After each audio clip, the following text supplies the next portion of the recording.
नमस्कार। कथा और कहानियों के लिए हमारे चैनल कनक ज्ञान को सब्सक्राइब करें, नोटिफिकेशन बेल को दबा दें ताकि आपको हमारी आने वाली नई वीडियो की नोटिफिकेशन फ़ौरन मिल सके। जय श्री राधे कृष्ण भक्तों। दोस्तों, यह कथा रोचक बहुत है, गौर से सुनिएगा। आज की कथा है चोर और सेठ की लड़की का प्रेम और राजा की सजा। कथा को गौर से सुनिएगा। बहुत समय पहले की बात है। अयोध्या नगरी में वीरकेतु नाम का एक राजा राज करता था। उसके राज्य में रत्नदत्त नाम का एक साहूकार था, जिसकी रत्नावती नाम की एक लड़की थी। वह बहुत ही सुंदर थी, लेकिन वह लड़के के वेश में रहा करती थी और किसी से भी ब्याह नहीं करना चाहती थी।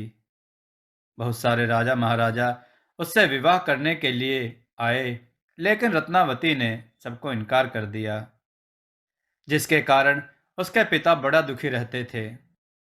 इस बीच नगर में खूब चोरियां होने लगी। प्रजा दुखी हो गई।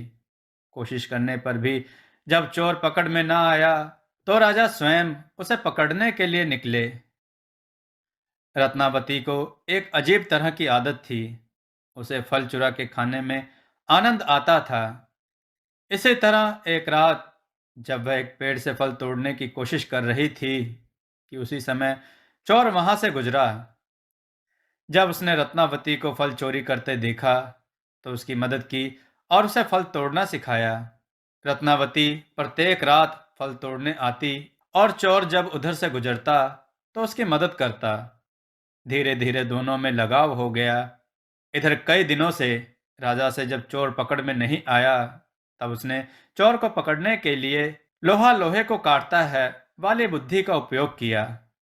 एक रात को धन की पोटली लेकर जब राजा चोर के वेश में घूम रहा था, तो उसे परकोटे के पास एक आदमी दिखाई दिया। राजा चुपचाप उसके पीछे चल दिया। दोनों एक घर के पास पहुंचे। चोर घर के पीछे की तरफ से घर में घुसा, जबकि राजा सामने वाले दरवाजे की तरफ से। जब दोनों घर के भीतर पहुंचे, तो दोनों की मुलाकात हुई। चोर ने राजा से पूछा, तुम कौन हो? यहाँ क्या कर रहे हो? राजा ने कहा, मैं एक चोर हूं, लेकिन तुम कौन हो? चोर ने राजा की पोटली की तरफ देखकर कहा, अच्छा, तब तो तुम मेरे साथी हो। सुबह होने को है, आओ मेरे घर चलो। दोनों घर पहुंचे। उसे बिठाकर चोर किसी काम के लिए चला गया।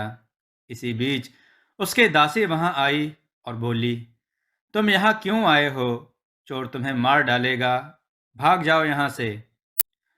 राजा ने ऐसा ही किया। फिर उसने फौज लेकर चोर का घर घेर लिया।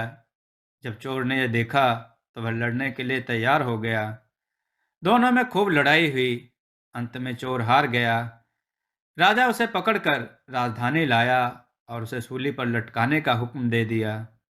संयोग से रत्नावती ने उसे देखा, तो पिता से बोली, मैं इसके साथ ब्याह करूंगी, नहीं तो मर जाऊंगी। सेठ के पास कोई उपाय भी नहीं था। पहली बार कोई लड़का उसकी बेटी को पसंद आया था।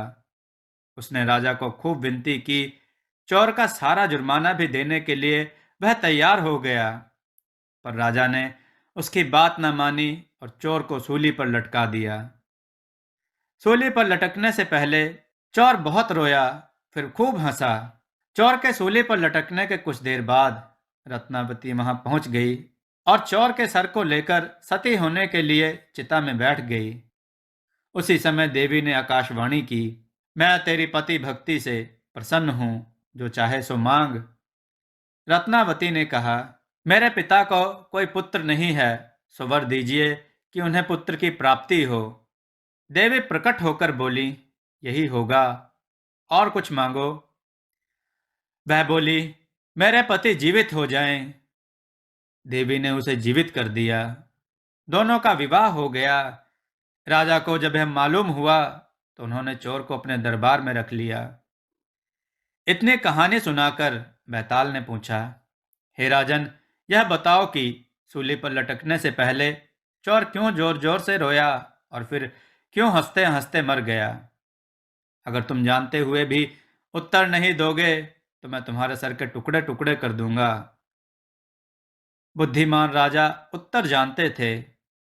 उन्होंने कहा, सुन बैताल, वह चोर रोया तो इसलिए कि इतनी चोरी करने के बाद वह उस धन का उपयोग नहीं कर पाया, और जिस शरीर के लिए वह चोरी कर रहा था उसे अब वह छोड़ने वाला था।